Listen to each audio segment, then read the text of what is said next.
Shalini, my host sharing, my sharing screen is not enabled yet. I'll need that. Yeah, I'm just making you the host.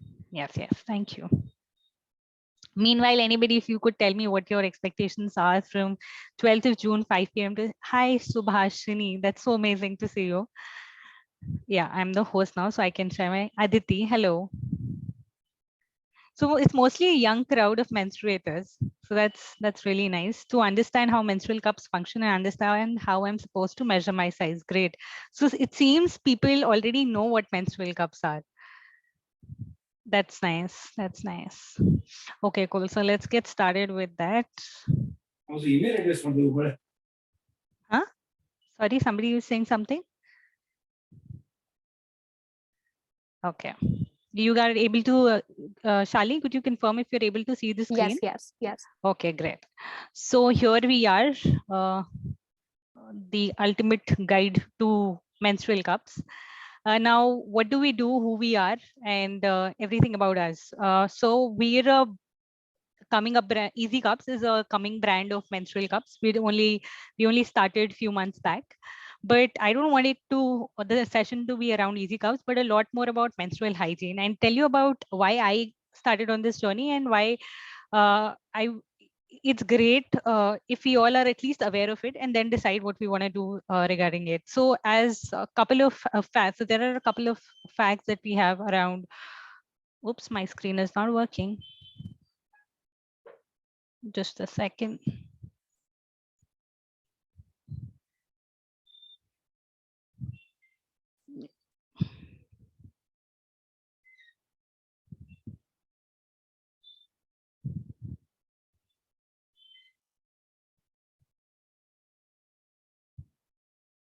Yeah, now it's running again.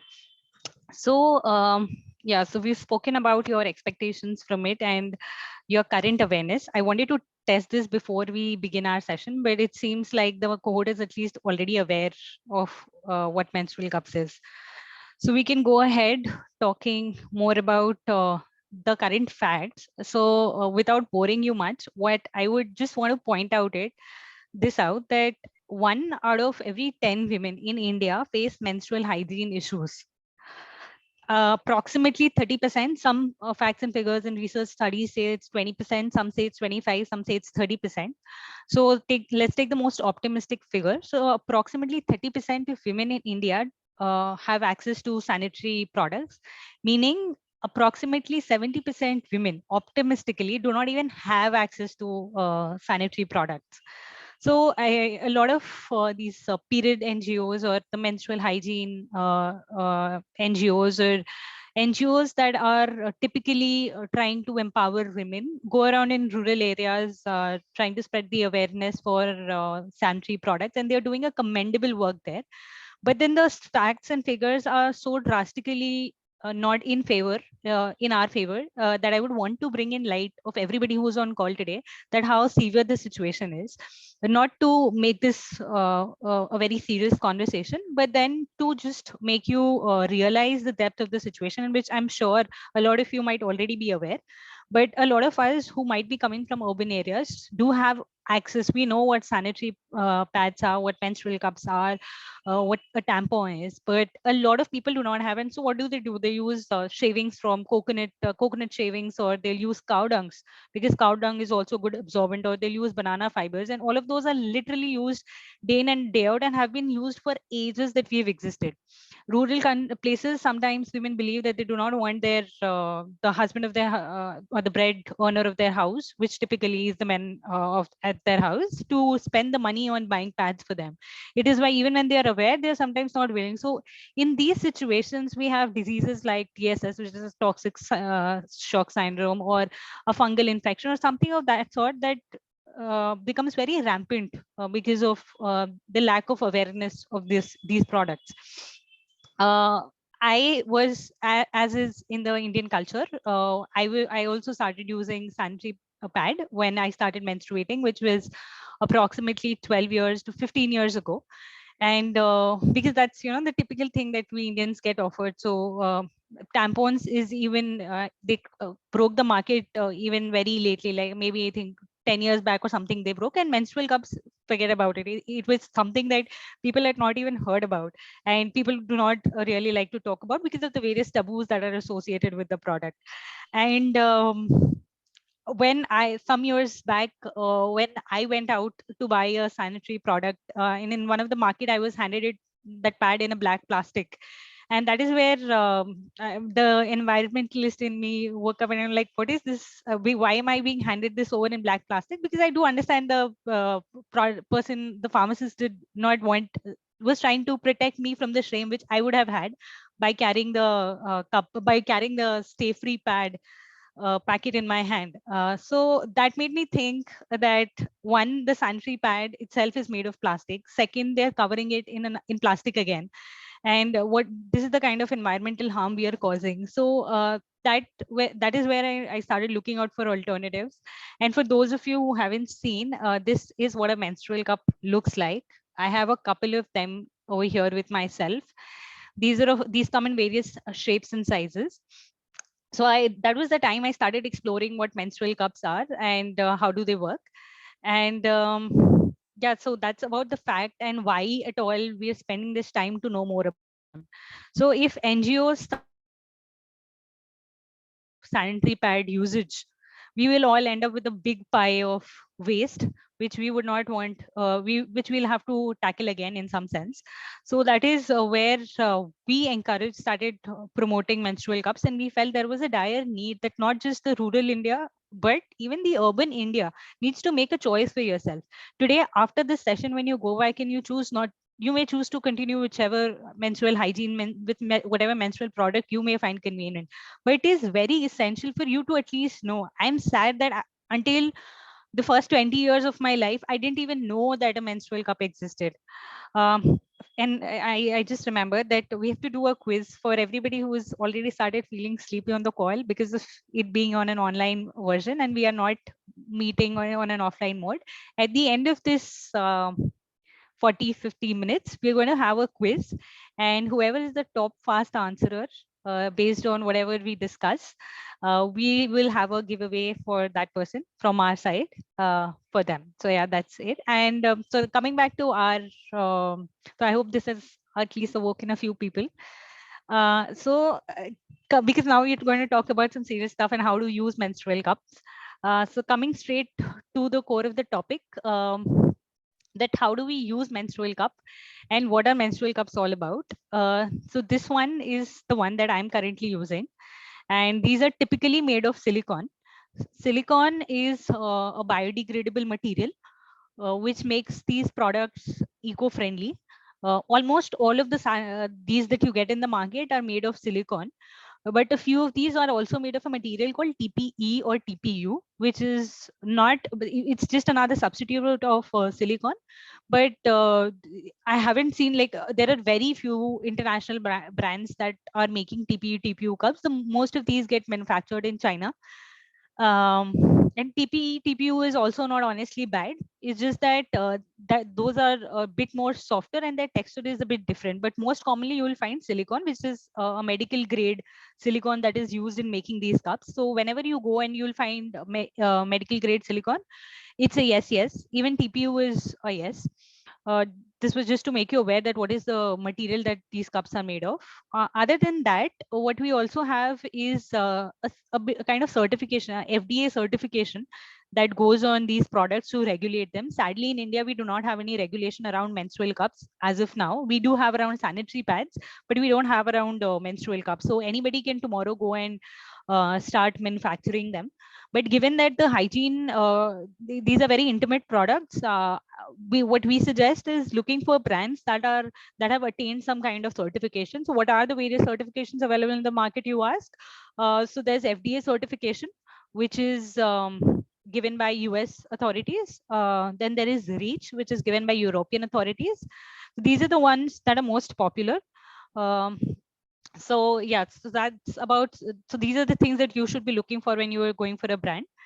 Most of these last for 10 years. The one from Easy Cups what we checked, they last more than 10 years, and they come in various sizes. I'm sure, hope this thing is visible. So this one is from Easy Cups. This is from other brands. they all come in different sizes and shapes. Why? What is the difference in shape? Is the tip, if you would see, is different for some of these. The sizes are different. Size in the sense, even the length is different. Even the diameter here is different. So yeah, that is about talking about the say sizes and shapes. Now I want to also show you how to use a menstrual cup, for which I'm going to stop my screen share for once. And pardon the analogy, but this is the best that I had in my house to demonstrate to you how to use a menstrual cup. And let's just assume this is our vagina. So when a menstrual cup, ideally they will, on internet you would find a lot of videos that talk about how to fold these. So when they say how to fold, they essentially mean how to press this, like maybe this is a C shape fold or a inverted U shape. It could be a punch down fold, basically a various folds, because any cup of this size cannot ideally get into enter any space. The size of the hole that we have, nothing can probably of this size can ever get in. So obviously it has to be folded. It is why it is made of a material that can be easily bent. So coming to this, let me, so ideally you just fold it with one hand, and assuming this is your body for once, I'm sorry for doing that, but this is the most common representation that is used in the market. And it just simply goes inside and release it. So this is what you can idea. I could have actually taken this and fold inside and put the entire thing inside to show you, but this is now how it ideally happens. In reality, how it happens is, once this goes in, your finger kind of stops here, and you find it difficult to push inside, because the whole, there are all your muscles inside, they're trying to fight against an object that's trying to come in, and there's not enough space. There is enough space for a child to get out, but do remember that cervix is a one-way hole, it's not a two-way door. It is why so just to give you a sense what is cervix. So ideally human body, we have a vagina here. If this be the entrance or the opening, at the end of this opening would be a very nose-like structure. So what you feel, the cartilage that you feel here, this kind of sense is what you will have at the end of this tunnel. We exactly have a canal like this, and at the end of it, there will be a closure. It will have only a very slit opening. This is called the cervix. Cervix is the opening to your vagina. Vagina is this channel, and here is vulva in the opening and the lips. So ideally, any product has to go, anything has to go inside from here. And this being a one-way door, things can only come out from here. They can never go back. It is why sometimes we have a very silly question. It's not really silly, but it's kind of funny when people say that if I'm wearing a menstrual cup and I'm doing exercises or yoga, and I'm upside down, will the blood flow back in? It can't ever happen. Nothing can ever go back in inside your body once it's out of it. So that's about cervix and the vagina. So you ideally fold it inside, you press this inside, and you release it. So you would see folds like these that will remain, folds like these that will remain there. So what you're ideally supposed to do is press this a bit and punch it inside. Once it starts, so you keep punching this inside, and depending on the shape of everybody's vaginal sizes and shapes are different, you push this in and it goes back in. This bottle is huge enough so it can actually fall at the bottom or at the base of this bottle, but in your vagina it actually goes and forms a suction here. So if you see, even if I try pulling this back, now this is not coming back. Why this isn't coming back is because menstrual cup, a good menstrual cup that is has been formed with some thought process, would have holes here. So if you would see one hole here, there are similarly 4 holes here on the sides of a cup. This is a cup that I use, or like this is my personal cup. So it will have 4 holes here, which are ideally they function to form a suction inside your vagina. So it goes in and forms a suction, because of which it doesn't come out after it is in. It is why there are no chances of leakage that can be formed, because it goes and sticks around the wall and it doesn't fall off. So like this one, if I fill up water in this bottle now, even if I try, nothing will fall off this bottle and it goes and sticks inside. And how do I then remove this? All I have to do is put my finger inside, press this to release the suction, because unless I press this, the suction won't go off. If I press this, the suction goes off, and then I pull this out. and here would be the blood in my hand, which I drain off. Then I wash it again in normal water, and again we do the same process of putting this and putting this inside. So you heard a kind of pop here right now. So this is the pop that a lot of articles on internet, a lot of bloggers will write about, that when you insert a menstrual cup, you should ideally be hearing a pop. So this is the pop that they talk about, because it goes in under tight walls and it opens. So it is why a pop, but it's in my experience so far, I've never heard a pop. So it's not that only if you hear a pop, you've inserted your cup properly. You may or may not hear it. The point is, a tip that I always have is, when you would have insert, so if you may see, there is a kind of a fold, that a crease that is there in my cup right now while it is inside. So in situations like these, you might have leakages where, and why this has happened is because I had inserted the cup with a fold, and because there are walls inside, maybe it hasn't totally properly opened up. So all I had to do in this scenario was, after putting the cup inside, always do a rim check where you insert your finger inside and you move your finger in the rim of the cup. Once you move your finger on the rim of the cup, and this one is still tougher because it's glass here, but ideally when you do it uh, where it should be done, it will never be as tough. It'll be very easy, and your finger will be able to easily move around the rim of the cup, and then the fold will never be there. So you can never have leakage if a cup is inserted properly. Now, coming to so do we have questions here? Do people want to so if there are any questions now, we can to understand some in case some of your friends. Okay, fine. So if anybody wants to, if anybody has any burning question now, I think Subhashini has a question. We can either do your question now, or we can even park those later, but we'll take this one up now. Yes, Subhashini. So I was just thinking about a thing that you mentioned previously about silicone being biodegradable. So I don't think that's the case. No, biodegradable in the sense that plastics do not decay, but these are always recyclable. Silicon is always recyclable. They can always be put to use. So silicon, I'll tell you how the usage is, how it gets made in factories. I don't know if any of you is aware how plastics get made, but how silicons get made is in any silicon factory. Biodegradable is in fact a wrong word to use. What I meant was they are recyclable, and hence they do not cause harm to the environment. So since the doubt has already been raised, how is silicon manufactured in a factory is, once the silicon is used, what will happen to your cup? Maybe you had a sharp, after in a lot of uses, sometime it got maybe stuck somewhere or something, maybe you pierce something inside by any chance, something maybe it'll tear off after ages of usage. And what happens to a cup, and you will throw it away? What will happen after you throw this away, it goes into a factory, is they break this into minute pieces, very small pieces, and under high heat and temperature, this gets melted. This is forced to melt, and once it melts, it can be reused. The same material can be reused again to make anything that you may want in the world. Again, any silicon product can may be reused to make a silicon cup, or any product that they make out of silicon. Silicon is usually, a lot of it is also used in making your car ka niche ka, the place where you keep your feet. TPU is also used there. So that's the kind of material there is. So it can bear a lot of heat and temperature. So yeah, not biodegradable. Thank you for that correction. What I meant was, which I incorrectly said, was that this one is it doesn't cause to the environment because this is recyclable. So yeah, that was about it. Ma'am, does it slip in the initial months of use? Do we feel like something strange is inside the vagina? Kritika, it's fine if you don't call me ma'am. I'm Sashi, so that's fine. And how many months does it take to become normal for us? Regarding Subhashini, did that clarify that point?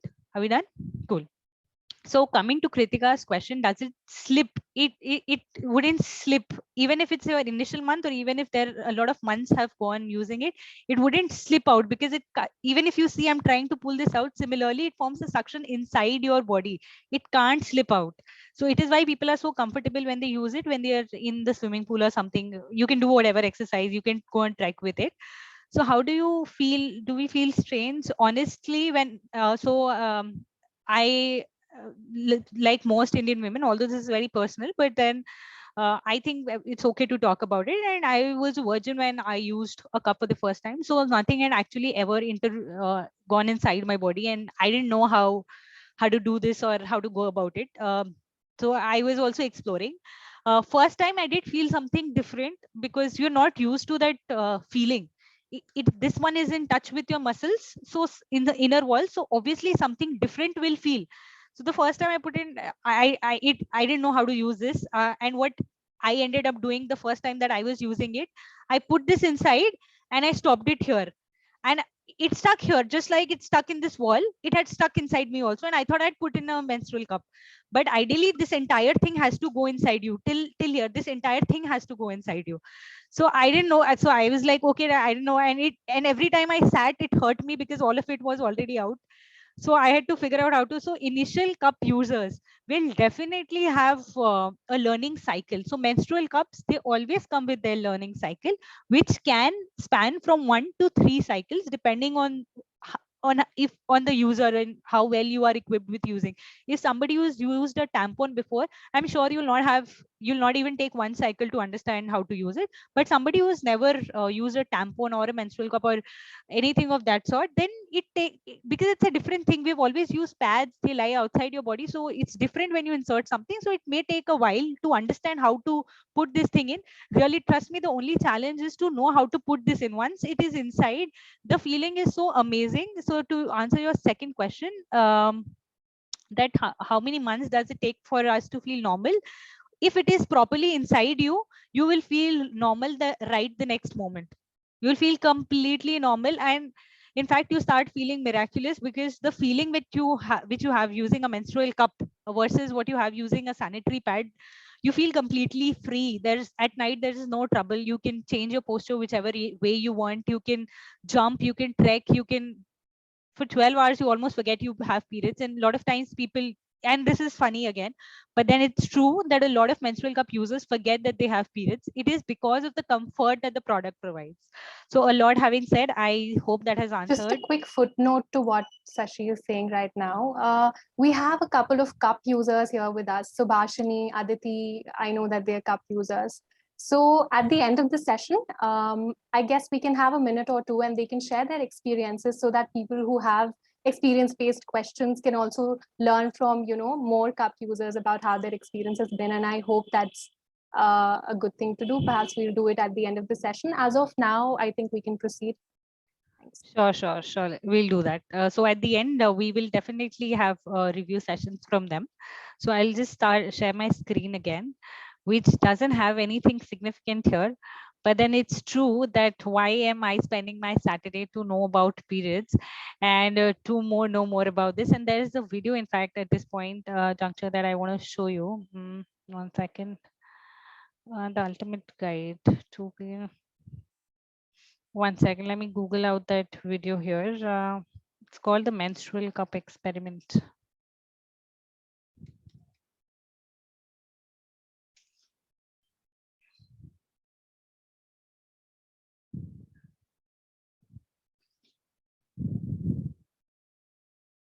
You can see my video. I mean the video and my screen. Shalini, could you confirm, please? We can see your screen, but not the video yet. Okay. In the meantime, I can just take a quick question that is there on the chat. Akansha asks, how many hours can you wear it? So you can wear a cup for as long as 8 to 10 hours. That is how long you can go. And the absorbency of the cup is equivalent to perhaps 3 pads or 3 tampons that you use at once. So that is the kind of actually, sorry, I shouldn't say absorbency because the cup doesn't absorb. It just collects your menstrual fluid and you just have to flush it after. So Right. the amount of fluid that is collected is equivalent that way. So it can be used for 8 to 10 hours at a stretch. I think we got the video, right? Yeah, can you see the video on screen? Yeah, we can see the video on the screen. I think you can just Cool, play great. it and yeah. Let me know if the sound is proper. Could you hear the sound? Can you play it a little bit more? I think the sound didn't. No, we can't hear the sound. Okay, let me see if there are any settings relating to that that can enable me. In the meantime, perhaps we can take a few more questions. By the way, on that note, we had a number of questions from the audience. And we will definitely have like a separate 10 minutes, 15 minutes more towards 6 o'clock, which we've not reached. Today, I think most of you might have noticed that we have someone called Dr. Ruchi Sri in the audience. And I think a lot of you are wondering, how come, who's the doctor here? So I think let me introduce her to you, and we can also have some of her thoughts. Just give me a moment here. Yeah, so we have with us right now Dr. Ruchi Sri, who is an assistant professor at the PG Department of Political Science at Tilka Manjhi Bhagalpur University. She received her PhD from Center for Political Studies, GNU, in 2015. Dr. Ruchi's main areas of interest and work include politics of water, natural resources and development discourse, social movements, human rights, and comparative politics. She has worked as a co-investigator on an innovative project in Delhi University in 2013-14, titled Creative Solutions to Waterlogging through Rainwater Harvesting in South Delhi. She has reviewed books for journals like Contemporary South Asia, Strategic Analysis, Gandhi Marg, and Social Change, and has published many research papers in renowned national and international publications. Thank you so much for joining us today, ma'am. And I would love to hear some of your thoughts or comments on this session, and particularly in the context that we're talking about. Over to you. Thank you so much, Shalini, and it's always a pleasure interacting with younger generation. And what more to say, since I myself am not a user yet, so it's like I don't know whether it's a shame or whatever I should say. So the thing is that I wanted to share, when was it that for the first time I got to know, and in what circumstances. Till now I have not been able to make up my mind to switch over. Because certainly, like, we all are aware about the taboo and all, and we hardly talk about such things. And it happens to be, I won't use the word male dominated word because I don't like that word particularly. So we were in a trip. I mean, we were in Dharmshala, where for the first time I heard it from a friend of mine that she uses that. And somehow, I don't know, like, we never got a chance to talk much about it, because always when we are a group of friends, there are many more other things to talk about rather than, discussing this as an issue. But it somehow, it remained there in my mind. But two, three things that I wanted to share with the group is that one is that how this period of 4 days could be used at something that we can call connecting with ourselves.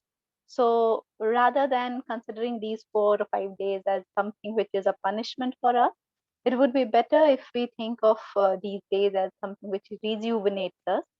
And of course, hygiene remains a major issue. And some of the things that has been in practice in India in a different ways, that people should not touch pickle and no worship and those kinds of things. So, as we always say, that from person to person, how we interpret it, because there are some people who have very heavy flow, there are people who have less of flow. So we cannot have one size fits all kind of a formula that we all can live a very you know easygoing kind of a thing. And in fact, I must say that when I came to Bihar, and for the first time, because here we have those 2 days off, and that was something which came as a boon, because even in Delhi University we don't have that. So probably we are not so sensitive about this issue somehow. That was one point that I wanted to raise. And obviously, even when we get such leaves, it's considered a special privilege that women have. And so it is not seen as something which should be our right, but rather as something, we get it as a privilege. So that's one. Second is, obviously there is a class issue involved here, because we as government employees happen to get that. But what happens to our mates? Do they get that those 2 days? I mean, are we considerate enough to consider that even they are women and they also need that? So I kept thinking about this issue, and I felt that, we also need a bit of sensitivity about this issue. So it's a learning experience, and I'm happy that you thought of asking me to become part of it, and maybe I will make up my mind to switch over to it. And so with that, thank you to you and the team, and all my best wishes to both of you, you and Shashi, and all the participants that they have joined, and we all are learning together. Thank you.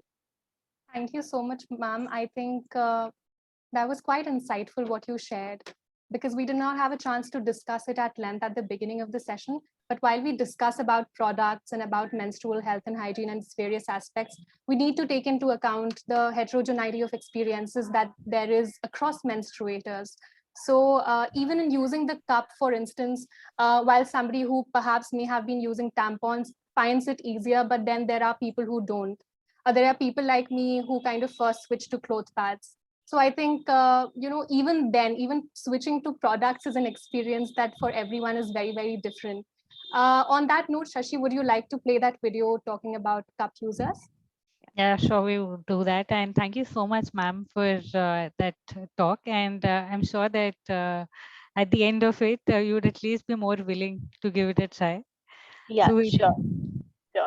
So with In that, fact, when I used to teach in Delhi University, we had numerous this kind of, you people happen to be the youngsters, so the presentations of this kind, I think they'll have far-reaching impact in the society, where larger number of people should get to know about these things from one to another, and it's also like spreading the word. I remember, exactly. I remember that vagina monologue thing. And for the first time when I had heard her, and it was like, okay, so wow, that is also something to know about and to learn about. So usually what happens is that many of the things we hardly talk about, and they remain to ourselves. Right. Totally agree to that and resonate with that. It is why I think teams like Alor are doing a commendable job, and we should do everything in our might possible to support them. So with that, I'll just play the video. It's a short one, and I think it should work this time.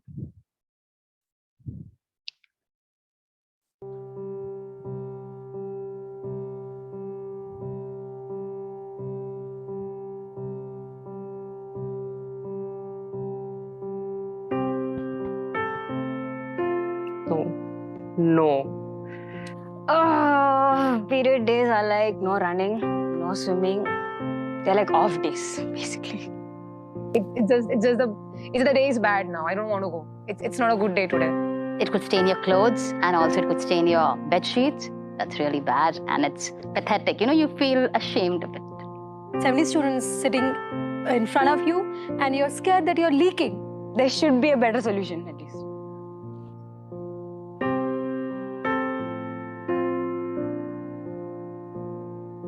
How can I get rid of it? Isn't this something which we go through every month? And I don't think there's any solution to it. Is there even a solution to it?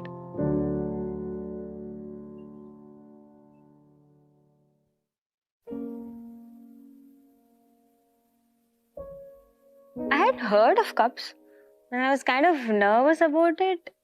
Yeah, I saw some ads on YouTube, but they look scary because they are too big, I think, for us. So I think I've heard, but I don't know whether I will. I don't have much idea about it. I was not sure. I mean,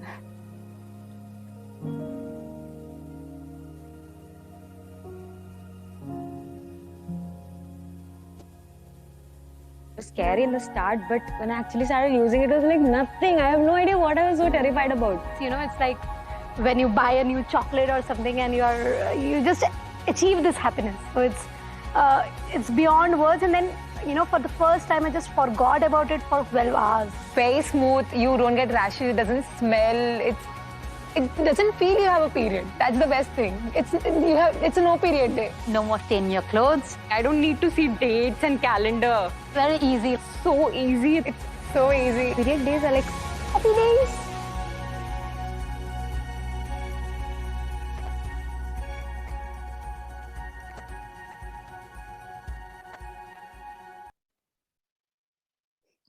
So yeah, that was a small experiment that we did, and these people actually turned and agreed to do the experiment. And when we spoke with them after a couple of cycles, this is what that was. So I think we had a few questions that we got before starting the session. Given the paucity of time, I think we'll just cover that up first before we get back to other things, which are the basics of how to store a cup. Usually cups will come in pouches like these in two sizes. Some of the cups would also come with another layering of covering for hygiene purposes. They would usually come in 2 to 3 sizes. How do you measure which cup should you be using, and how do you go about that? So there is a link that is there on our website which we had designed because we thought that those were the factors. So either you can take that quiz, or you may take to account yourself a couple of factors which you should be considering. One, measuring your cervix length is very important. And how do you do that is you basically insert your middlemost finger inside and try to measure it by knuckle length. If only the first knuckle goes in, means you have a very low length cervix. If your last knuckle goes in, means you have a very high cervix. Depending on the cervix length, you choose your menstrual cup. Another thing which matters is whether your age, because there's no proven study, but then what we know based on research studies is that if you are of the age of over 30, you should ideally be going for a larger cup. Another reason why you should be going for a larger cup or a smaller reason, or another decisive factor is have you given birth vaginally? If a woman has given birth vaginally, their walls would have expanded a bit. It is why it is recommended that they go for a larger size cups. And given that there are a host of these 4 or 5 factors that together decide, and even your flow that decide, is why we made an interactive quiz, which you may take up on our website, or you may do that math yourself to find that if all factors are in your in small size favor, then you go for a smaller one. Otherwise, you go for a larger one. And if there are mix of factors, then I think taking the quiz would be best. So yeah, that is about how you decide on the size of your menstrual cup. So I'll just take up the questions which I had already received, and then we open the round, the thing for Q&A, because we just have got like 10 minutes left. So one was, I want to know each and everything about it, especially how to use it, the pros and cons of using it. The pros are definitely that it's very cheap and I mean easy to use, besides being sustainable. Thanks, Shalini, for that. So yeah, anybody who has doubt, you may ping as well on the chat, and we'll go through the entire chat before ending this. So one cup usually in the market, it is starting from 350 to 500 to 900. If you go in for international brands like Diva Cup or Moon Cup, they usually come out to be very expensive because it's like 4,500 because of the foreign exchange conversion. And yeah, so they cost somewhere approximately that. The Indian cups, mostly the ones that are selling in our markets, you would find them in approximate range of 500. Other pros we've already discussed, that they are environmentally friendly, and they're very, very convenient to use. I think the convenience I would rate as the top reason for switching to a menstrual cup. Cons, cons are, I think, first time users are hesitant because honestly, it's not like just Leah and Daldia under essay. It wouldn't have come that easy to you. Cup, every cup user goes through a cycle, learning curve. But once that is sorted, I think it's pretty sorted. But then I'm not really sure if that should be taken as con. And you might feel that she's come as a proponent of menstrual cup. It is why she's saying all the good things. But I'm sure there are other users who would be talking about it as well. And I'm not connected to them in any sense. And you may read the reviews of the n number of cup users online as well. They are not related to me, I'm sure. So it's just that initially, tomorrow you go learn a car or you learn how to cook, it all takes time. Not everything comes ki bhai uthaya haath mein and ho gaya.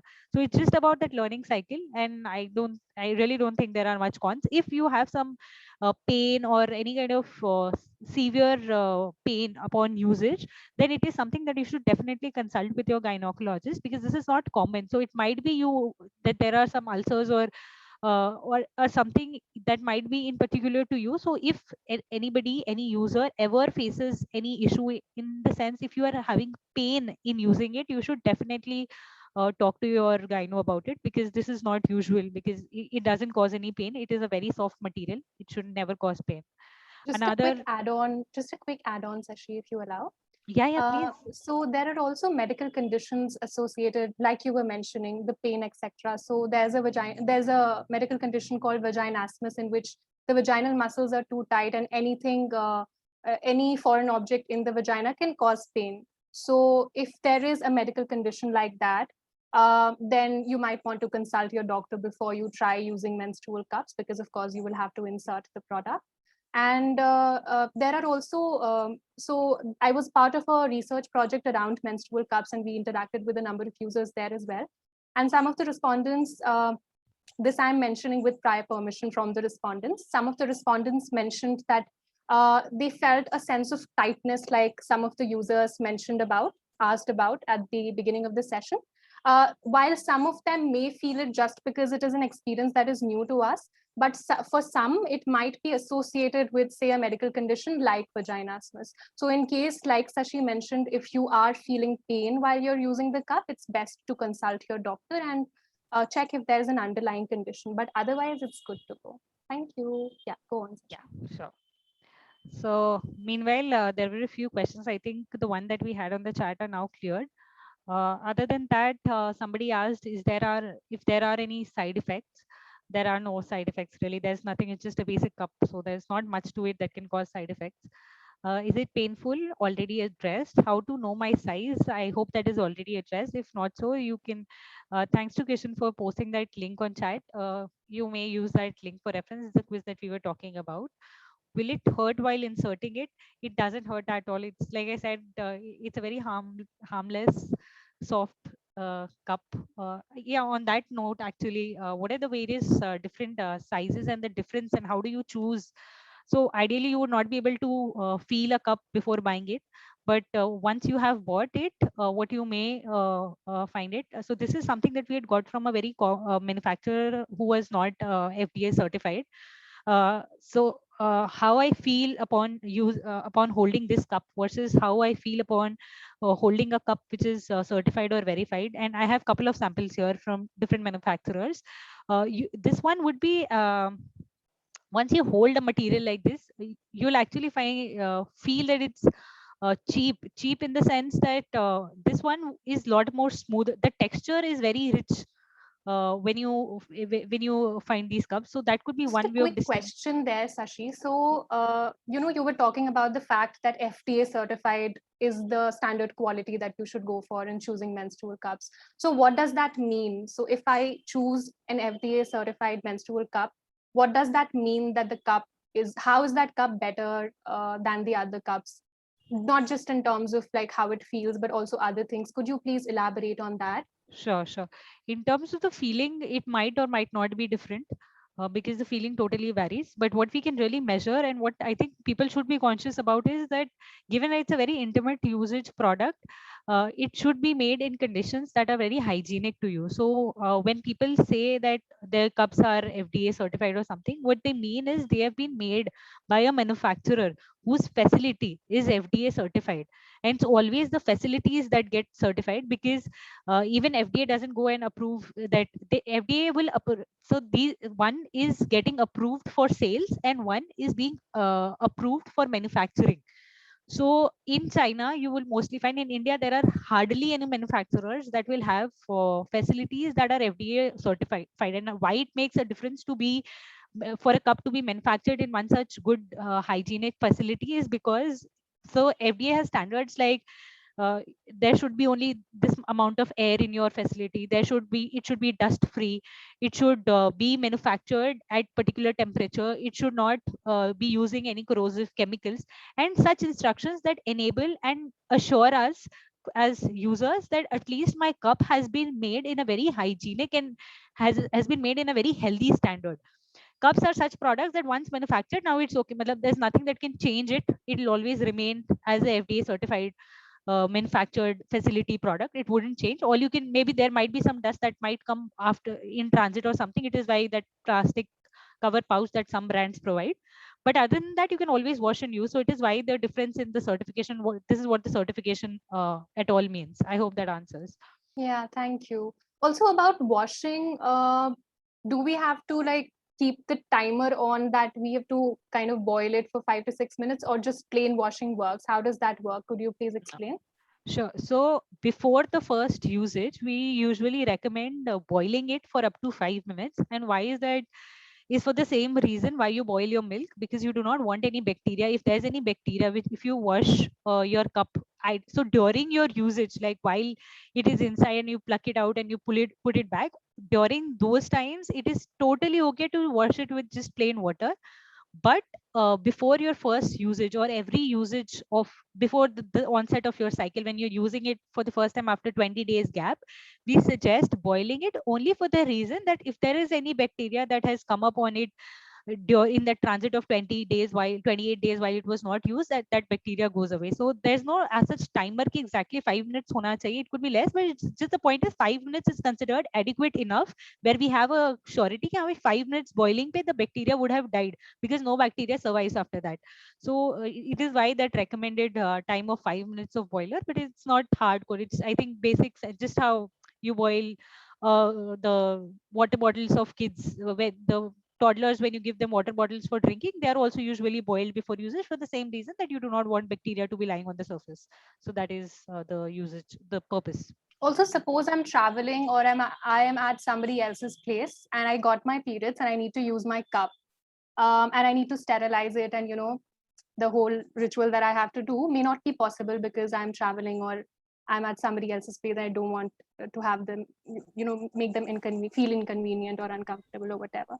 So is it okay if I sterilize the cup before and carry it perhaps in a pouch or container and use it straight away after just washing with plain tap water? Is that okay?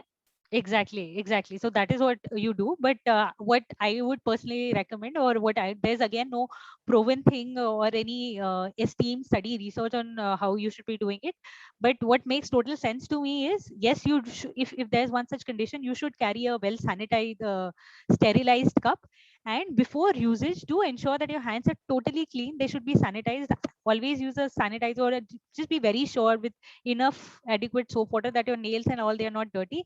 And also, as a additional layer of safety, you can use a sanitizer on your this thing, approved sanitizer on your cup, and let that cup dry. In 2 minutes the cup will dry, then you will be very sure that there's no bacteria here on the cup, and then you can use it. So if you're traveling or something, which is something that I do, because I don't have that facility when I'm traveling somewhere else, so I do carry a sterilized cup, and before usage I use a sanitizer all over it, and I let that thing dries off in a minute or so, and then I am good to use it. But do all on the hygiene part, I think everybody should be double sure, because it's not the bacteria could be on your fingers also, and since your finger also goes inside, it's very important and critical that you sanitize your fingers well and keep them clean. Right.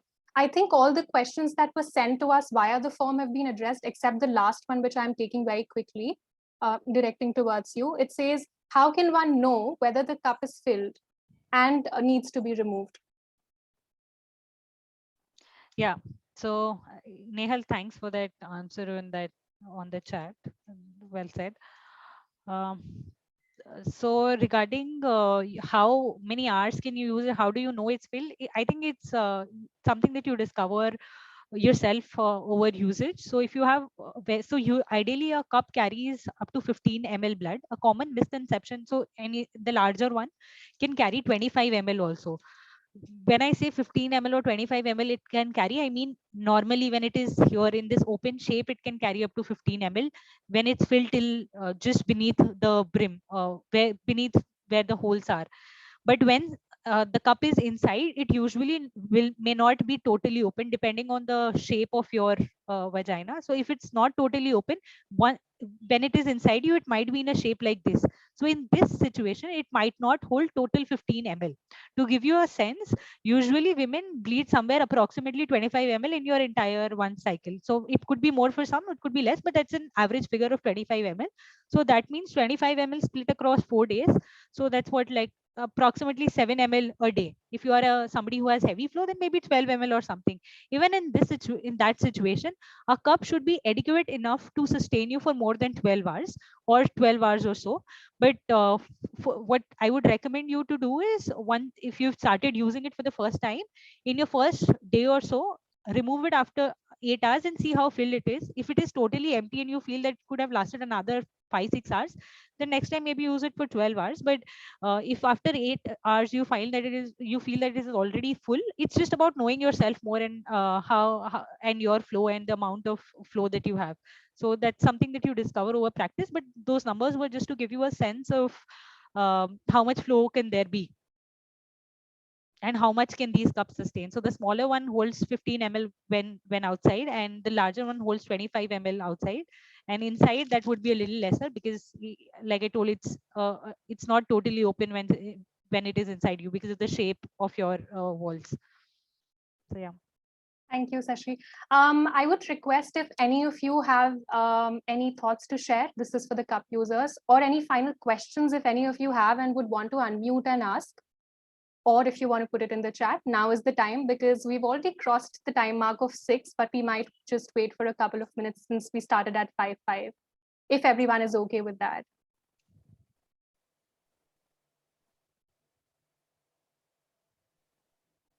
Cup users, do you want to share your thoughts? That'd be great, actually. If I Yeah. think you mentioned Subhashini and Aditi Yes. being cup users. If one of them could please go ahead and share their experience, it'd be great.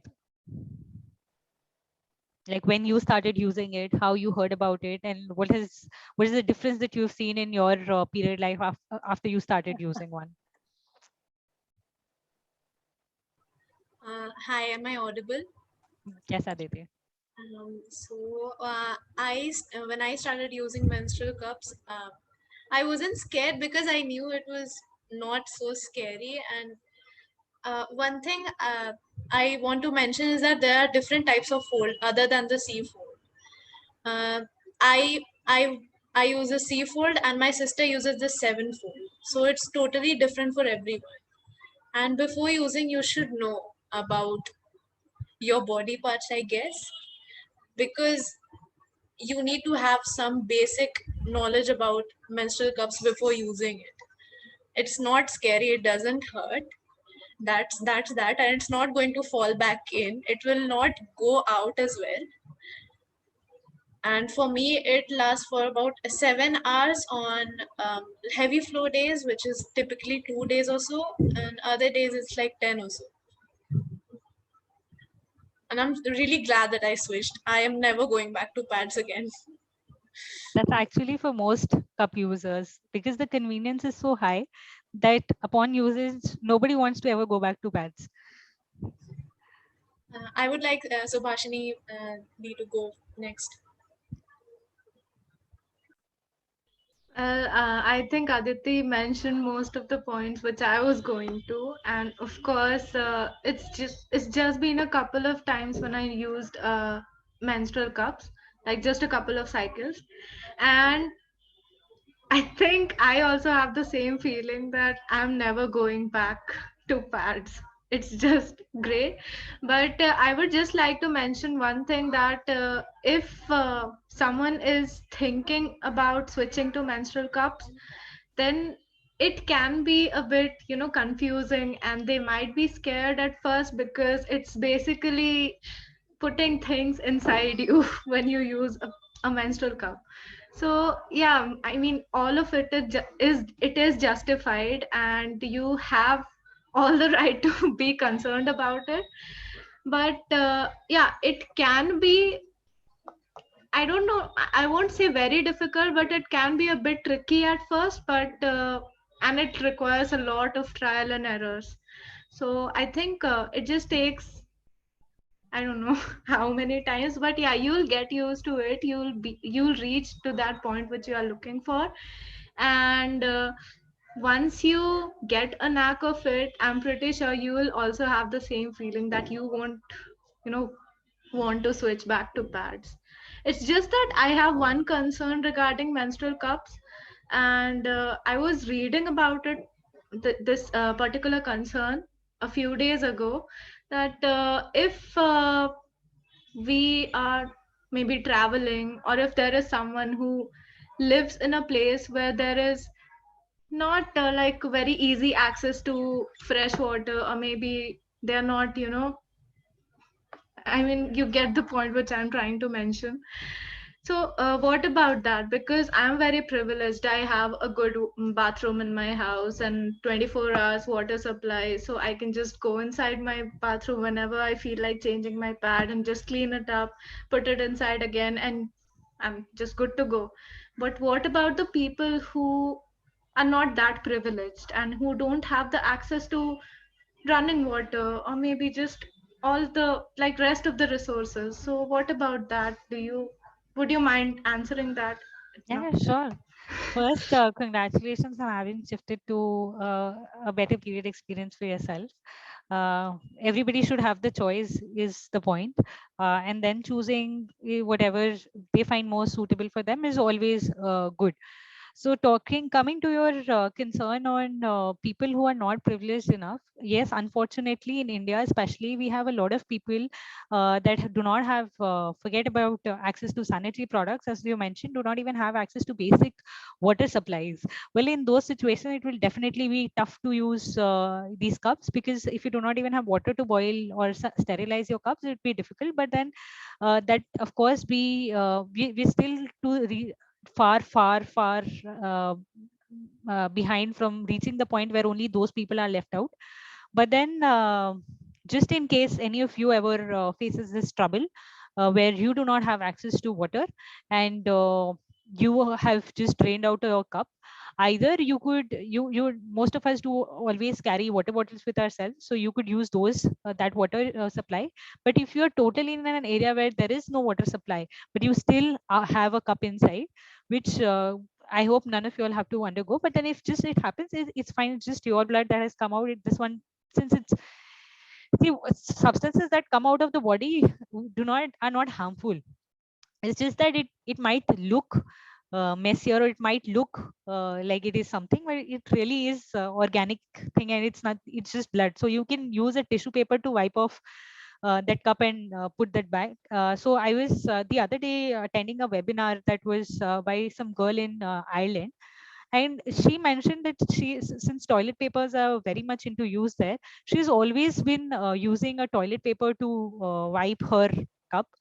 Indians are not really, because we're not very used to seeing blood, so, and we haven't been following the practices of using menstrual cups or stuff like that, so it might be difficult for us. So I'm just saying that if one doesn't have access to regular water, I'm not sure how they manage, but if they do not at all, then they must not even be privileged to be using sanitary pads, or even other sanitary menstrual hygiene products. So that is a grave situation. But if people that are privileged to be using sanitary products, if they at all ever face a situation where you do not have for some time access to water, then either use your water bottle that is accessible, or just go ahead, use a wipe or tissue wipe to wipe this off and use this. So it should be completely okay. I think just a footnote, since we try to reach out and work with all sections in the district, and we've been a menstrual awareness campaign, I would also like to address some of the comments made in the chat by somebody whose username reads GalaxyJ5. I think we, being the privileged lot right now on this call, should not be speaking on behalf of the underprivileged. Only somebody who has faced those difficulties can tell us what exactly their problems are. While at the same time, I think it is extremely important for all of us to be empathetic, just like Subhashini asked that question, and thank you so much for putting it up in such an articulate manner, Subhashini. But I think that when we talk about cups, we have a lot of assumptions, even about menstrual products. So I think unless we kind of reach out to them, have them here perhaps to talk about some of their experiences, it would be difficult to gauge their reaction or their response to any product like menstrual cups. In particular, talking about people who do not have access to water, again, I don't think we are preaching one particular product here. Of course, it's your personal choice, and depending on your needs and the situation that you're living in, it's best to choose the combination of products or a product that is best suited in the given situation, right? So I'm not saying that, or we're not just saying that menstrual cups is for everybody, 100% of the population, even if you live in a desert, metaphorically. So I think that has to be taken into consideration in my point of view. And also, I think we should not be making assumptions like, they could have water even if they are living in the villages. Of course, there are villages that have water, but then there are also places where that access is not there. And I think I would really want to bring in Dr. Ruchi here, because she has worked a lot in terms of the politics of water, and I think she can make a better comment on it. Ma'am, would you like to please share a bit on that?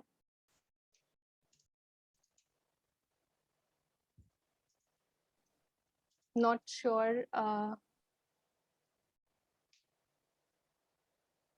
Not sure if she can hear us. Perhaps we can also get her thoughts after the session, and we can amplify that, and perhaps that can help answer some of the questions that were just posed. But thank you nonetheless for putting it up, and thank you, Sashi, for mentioning your point of view about that and kind of addressing it in a wholesome way.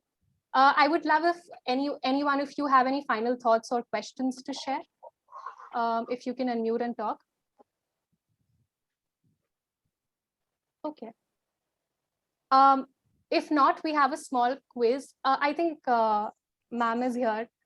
Ma'am, we were just talking about access to water and how that could perhaps lead to people choosing or not choosing menstrual cups. And we would love to know what you think about it, considering your work has been around water. Oh, I'm so sorry. I just took a 2 minutes break, and that's how I missed being That's all right. remembered. Yeah. I'm sure that could be one of the constraints, because water is something which is a big issue when it comes to menstrual hygiene.